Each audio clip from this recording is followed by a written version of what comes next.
College English Test, Band 4. Part 2, Listening Comprehension. Section A. Directions. In this section, you will hear 3 news reports.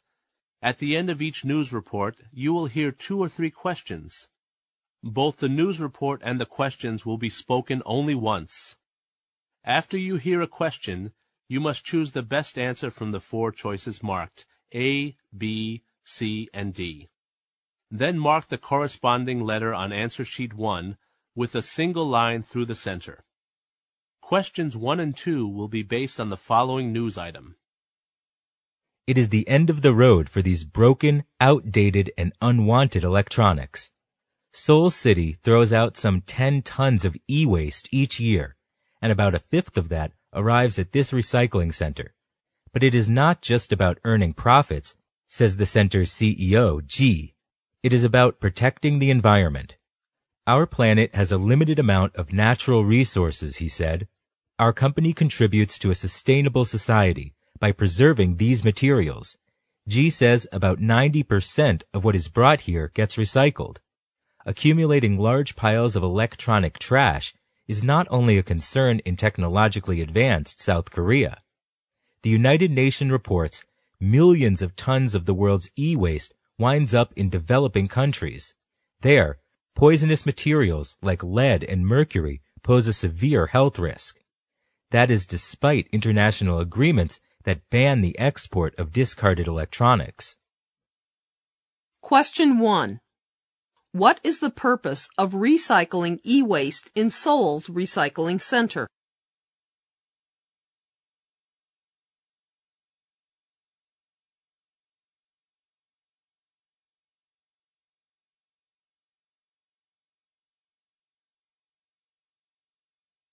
Question 2. Why do international agreements ban the export of discarded electronics?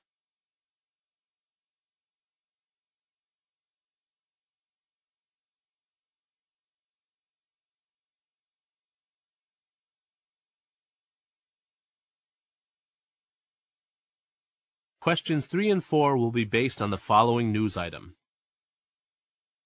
UNICEF says more than 3,700 children across West Africa have lost one or both parents to Ebola.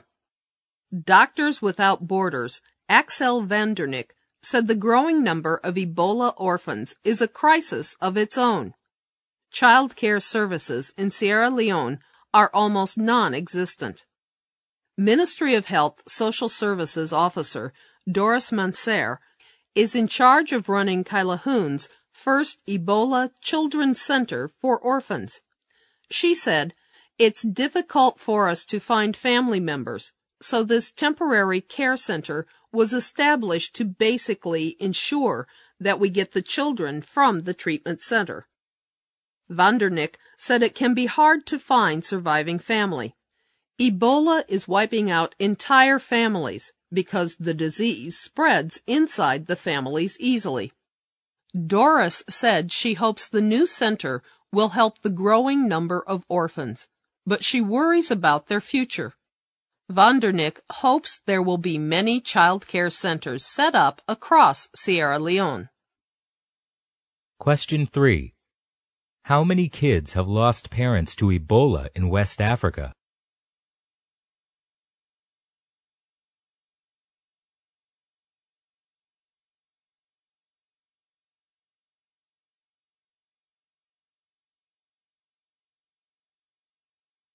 Question 4. What is Van Doornik's hope?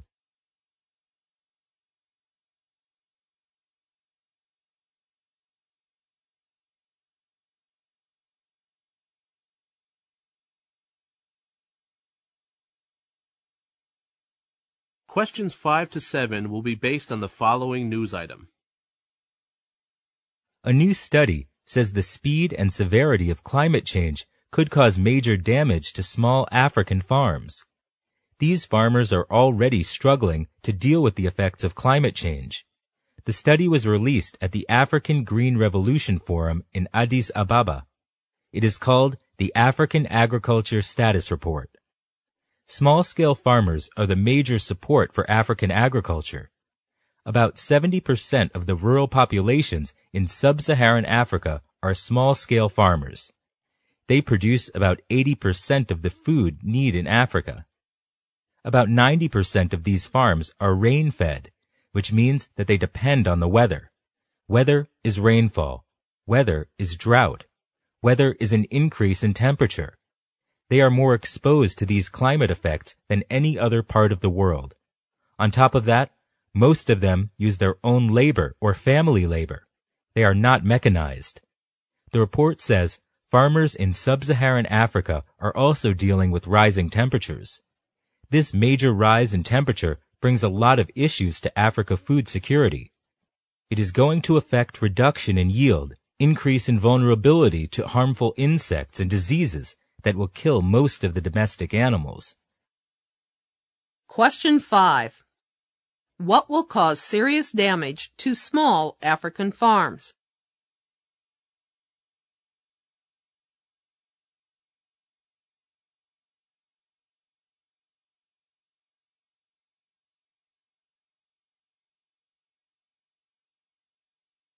Question 6.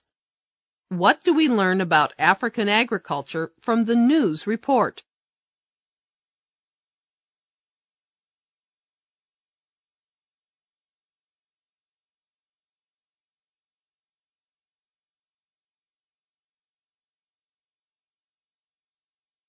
Question 7. What will rising temperatures affect the farmer's life?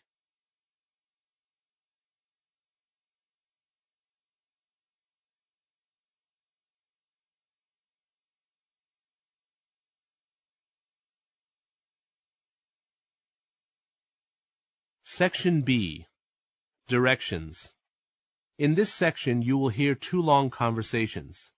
At the end of each conversation, you will hear 4 questions.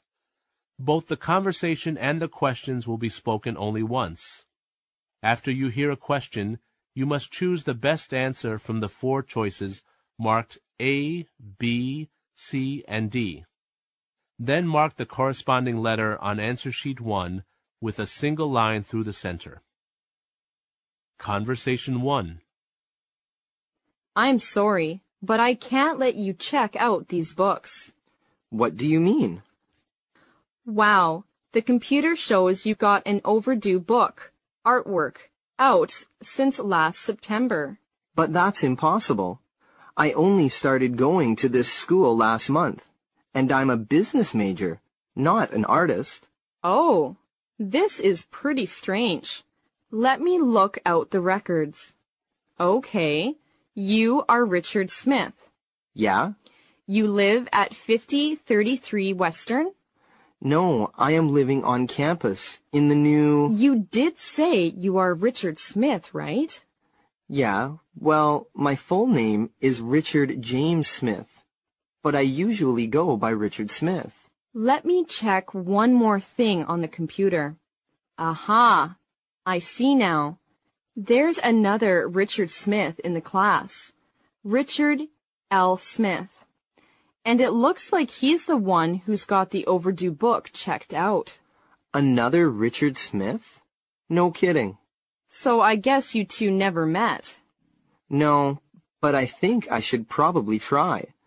I could at least warn him what's just happened. Good idea. Now I'll let you check out these books today. But I suggest you start using your middle name or mid-initial to avoid any problem like this in the future. Questions 8 to 11 are based on the conversation you have just heard. Question 8. Why is the man talking to the woman?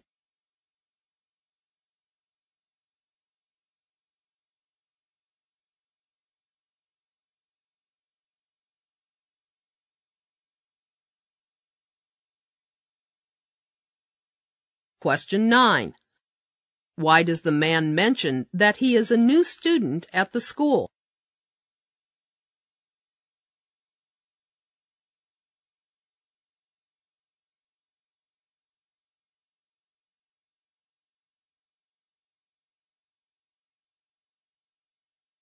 Question 10. What does the woman discover when she looks at the records on her computer?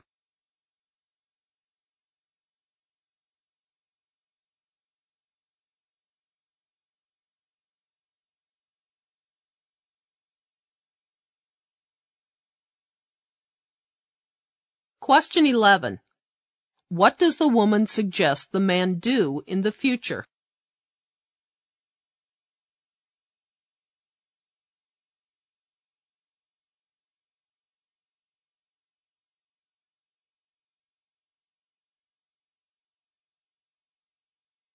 Conversation 2.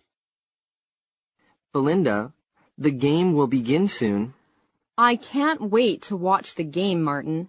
This is the first time I've ever been to a soccer game at a stadium. I always watch them on TV at home. This is not a soccer game. It's football. American football. You mean it's a rugby game? No. You've got them all wrong. The game is on. Look, they use an elliptic ball in an American football match. They can also pass the ball with their hands. I see. Soccer uses a round ball and the players can't touch the ball with their hands. Is that right? You're smarter than I thought. Now watch the game. Oh, that is violent. What are you talking about? It's exciting. Listen, Martin, I can't stand this. I don't like American football at all. I came here only because I thought this was going to be a soccer game. Don't be silly, Belinda. You'll love it. It's just begun. Please, I want to go home. All right. This is crazy. What will my friends say about this? You can stay if you want. I can go home by myself. Questions 12 to 15 are based on the conversation you have just heard. Question 12. What kind of game are the speakers watching?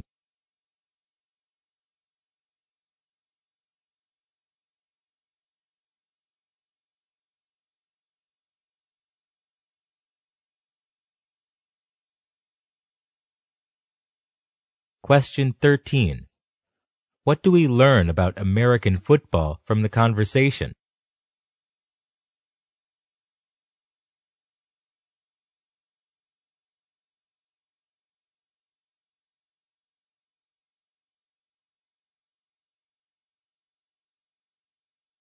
Question 14. What do the two speakers think of American football and soccer?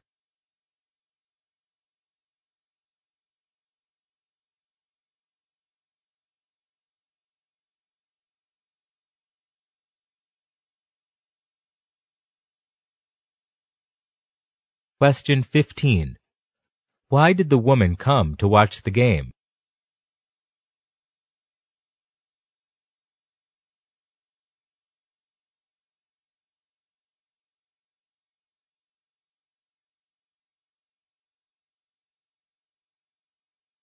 Section C. Directions. In this section, you will hear 3 passages. At the end of each passage, you will hear some questions. Both the passage and the questions will be spoken only once. After you hear a question, you must choose the best answer from the 4 choices marked A, B, C, and D. Then mark the corresponding letter on answer sheet 1 with a single line through the center. Passage 1. Cambridge is about 90 kilometers northeast of London. It is one of the most beautiful places in Britain. Everything about the city of Cambridge reminds you of its famous university, students on bicycles, the atmosphere of learning, traditions, and the magnificent buildings of the 30 colleges that are in the University of Cambridge. Most of the colleges stand on the bank of the Cam River, a gentle river that flows through the heart of the city. Tourists and students like boating in a kind of flat-bottom boat to see the colleges or to relax themselves. If the water traffic reminds the visitors of Venice, The road traffic here is more likely to recall Beijing or Amsterdam. The streets are full of bicycles, hundreds and hundreds of them. They provide a cheap form of transport for the students and a very convenient way of getting around the streets in Cambridge. Questions 16 to 18 are based on the passage you have just heard. Question 16. What is the speaker's impression of Cambridge?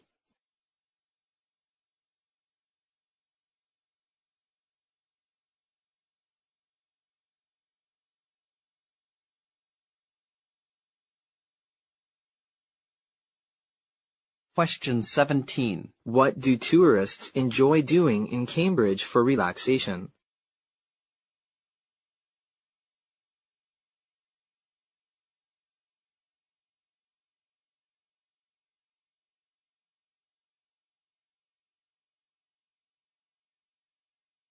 Question 18. Why did the road traffic in Cambridge remind people of Beijing?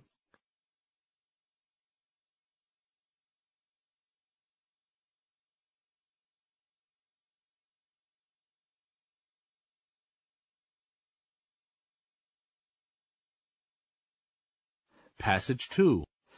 Mr. Foster started his publishing business with only one magazine. It was called World News. Mostly, it had summaries of important week events from around the world. But it always included one or two stories about interesting people. Mr. Foster put these in because he believed all people liked to read about other people. Several years ago, Mr. Foster started two magazines. One was called Enterprise. It is for business people. And the other was called Action, for sports fans. Like World News, they always have 2 or 3 stories about interesting people.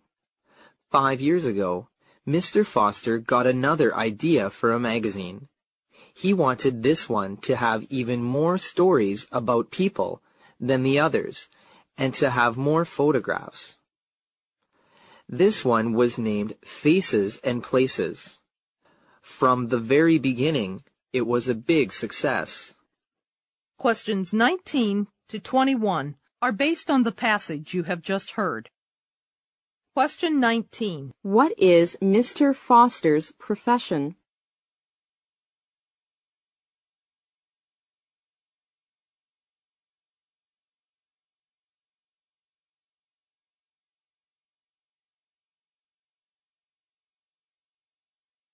Question 20. Why did Mr. Foster add stories about interesting people to the magazine World News?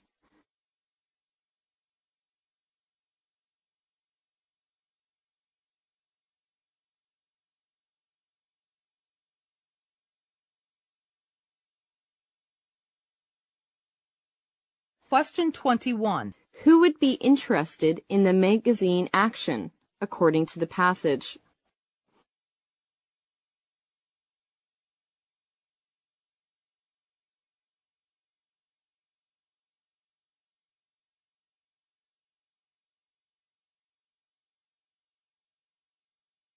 Passage 3. Joe is a student at a college in an urban area. During his first 2 semesters, he did very well, and at the beginning of the 3rd semester, he was admitted to a special medical program. If he completed the program successfully, he would be granted admission to a good medical school. He would be able to study to become a doctor. Joe's mother and father both have full-time jobs, and Joe works part-time in a restaurant to help the family finances. Several weeks ago, Joe's mother began feeling sharp chest pains. When she went to a doctor, he told her that she would need a heart surgery and would have to give up her job. This would enlarge medical expenses and lose almost half the family's income. Joe's father wants him to drop out of school and go to work full-time to help the family. Joe loves his family very much, but if he drops out now, he would lose the entire semester's credit and may even lose his place in the pre-medical program. He doesn't know what to do. He speaks to his girlfriend Maria, who urges him to remain in school since to withdraw now would place his entire future in danger.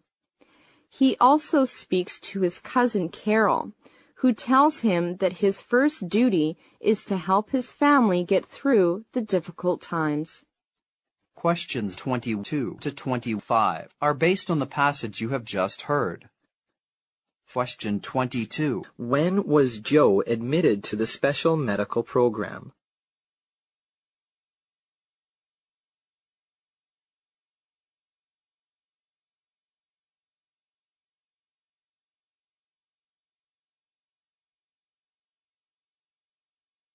Question 23. Why would Joe's mother give up her job?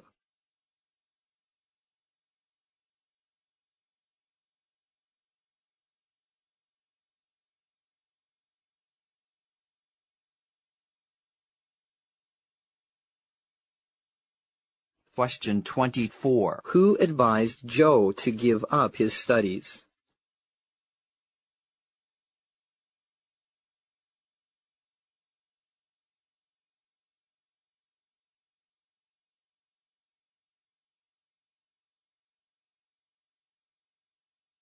Question 25. What is Joe going to do?